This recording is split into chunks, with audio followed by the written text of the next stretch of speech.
He was the kind of boy everyone praised. Quiet, polite, always agreeable. Teachers adored him because he never caused trouble. Family members admired his sweetness, his calm voice, his willingness to share. When friends fought over the bigger piece of cake, he smiled and took the smaller one. In every room, he was the child who made things easier, the perfect one, the safe one. But inside him lived a silent storm, unspoken needs, swallowed words, tears that never fell. He carried an invisible burden, the need to be good in order to be loved. Perhaps you know this too. Maybe you were taught not to upset anyone, to obey, to please. Maybe you learned that love must be earned by being easy, quiet, agreeable. Over time, you became the peacemaker, the one who keeps harmony, the one who always says yes. But what happens to a child when love depends on goodness? Biologically, when a child senses adult tension, the nervous system shifts into the fawn response, appeasing to stay safe.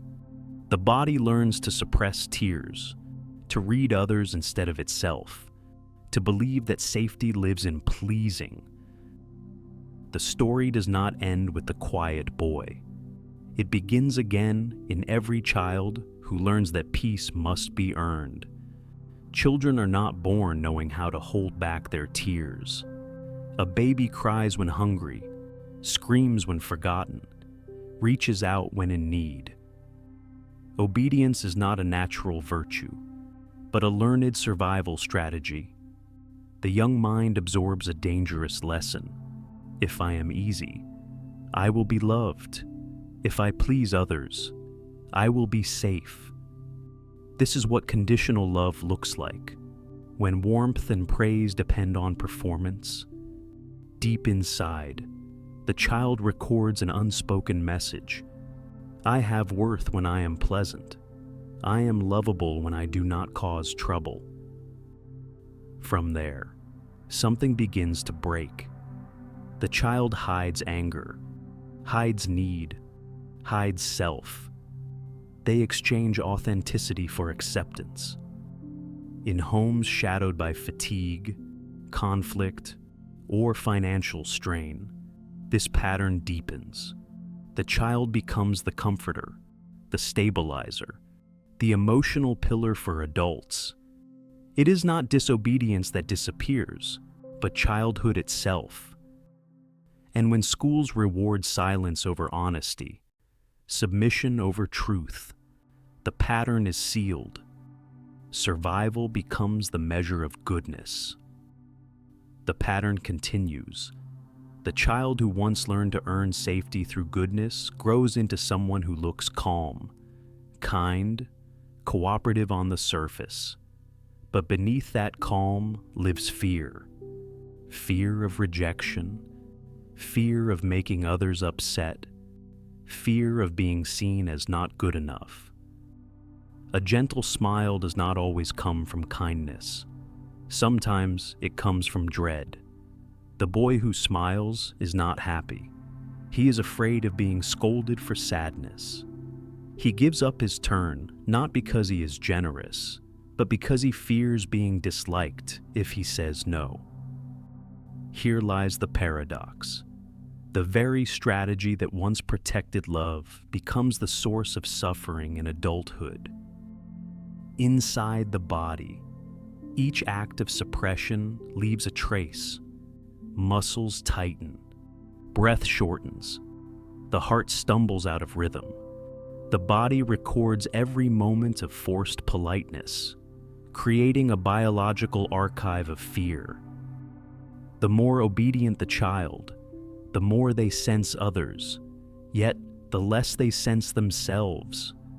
This is alexithymia, the loss of language for emotion. The story of the obedient child does not end in childhood.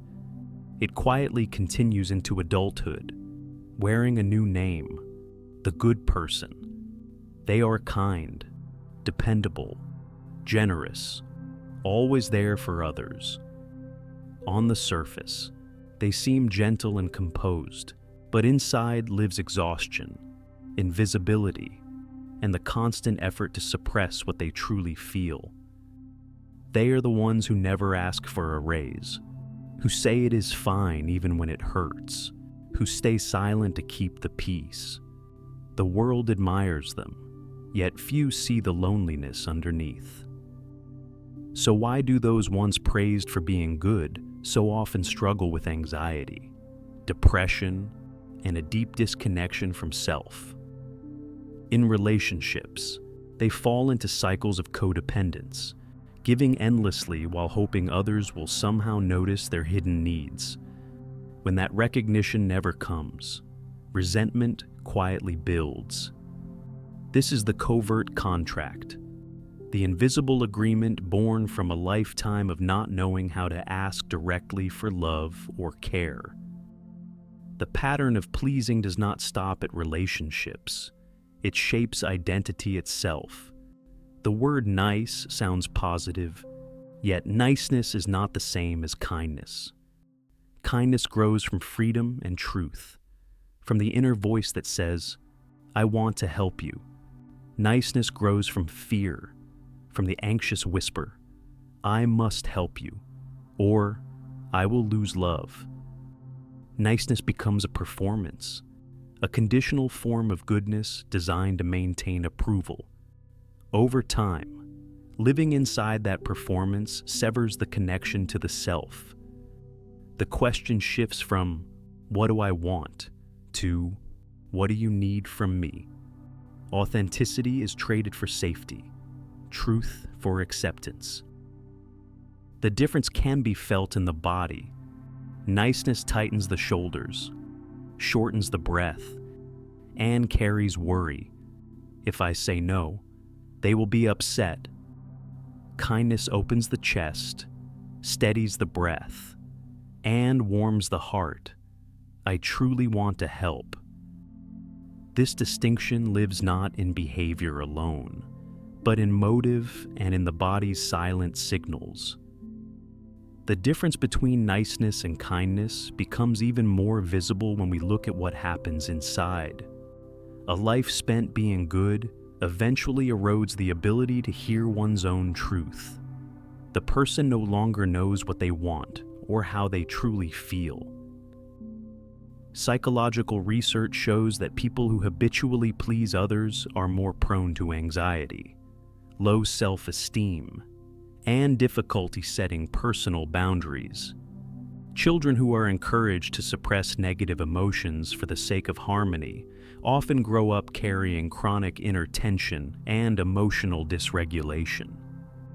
The body remembers every swallowed anger, every quiet moment of compliance. It builds an unconscious archive of unacknowledged wounds.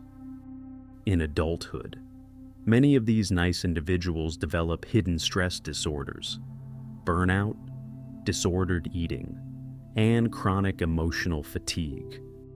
To keep functioning, they begin to dissociate, detaching from authentic emotion to protect the fragile peace they have built. A smile, once an expression of warmth, becomes a survival mechanism, a silent signal that says, "I am fine," even when the heart is not. The smile that once protected you becomes the thread that ties the past to the present.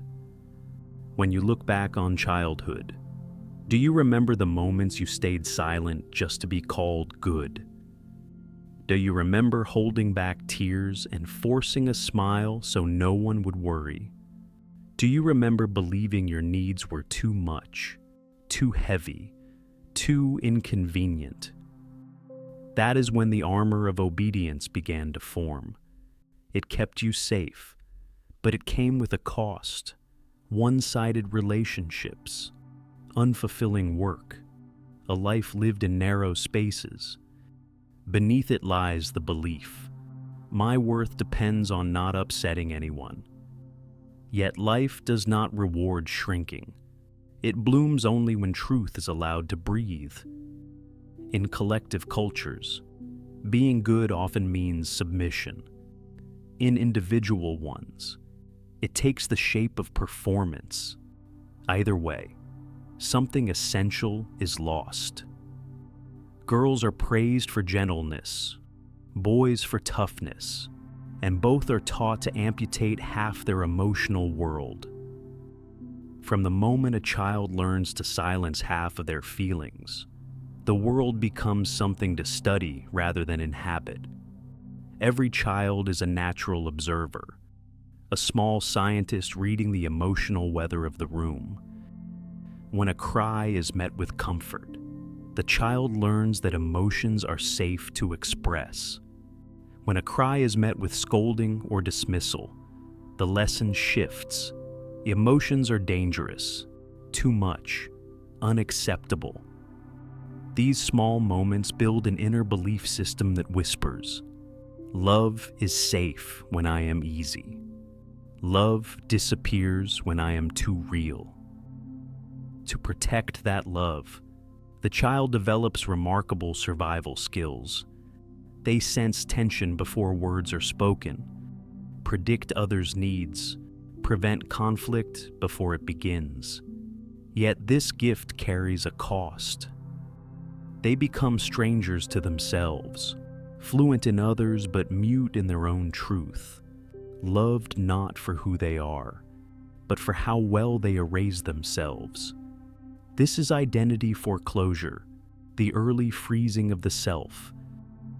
The frozen identity can melt, and that is the quiet miracle of healing. The good news is that what was once learned can be unlearned. Survival strategies do not have to remain prisons. With awareness, they can become sources of strength. Obedience once protected us, but now we can choose a different way to live. Not through rebellion or rejection, but through presence and gentle attention. Relearning begins in moments so small they often go unnoticed. Noticing a held breath, softening the shoulders, pausing before saying yes, asking for time to think. These micro acts are not trivial. They are the nervous system reclaiming its right to safety, the body remembering that calm can come from within.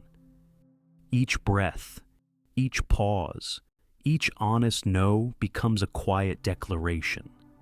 I am no longer surviving. I am beginning to live. Relearning how to live begins with awareness, because we cannot change a pattern we refuse to see. The first step is to notice. Ask yourself, do I say yes out of desire or out of fear? Do I stay silent because I agree or because I fear being disliked? Am I being kind or am I erasing myself? The moment we begin to ask, self-deception starts to lose its power. The second step is permission. Permission to want, to rest, to say no, to take up the space that already belongs to you. Each time you refuse what feels wrong, the old fear rises again, the fear of losing love, of losing safety. Yet in that trembling moment, you are learning to exist without the armor. The third step is courage. The courage to say, "This matters to me," even when your voice shakes. To disappoint someone and survive, to be disliked and remain kind. Practice in small doses. Choose one low-risk moment each week to express a real need. Record what happens. Notice how the world rarely collapses. Over time, the body learns a new truth. Boundaries do not destroy love, they shape it. As adults begin to rebuild boundaries, the lesson reaches back to the roots of childhood. A child who is allowed to express the full range of emotions, joy, anger, sadness, and fear, develops a healthy capacity to regulate them later in life. A child praised only for being cheerful learns to fear negative feelings, to avoid conflict, and to panic when criticized.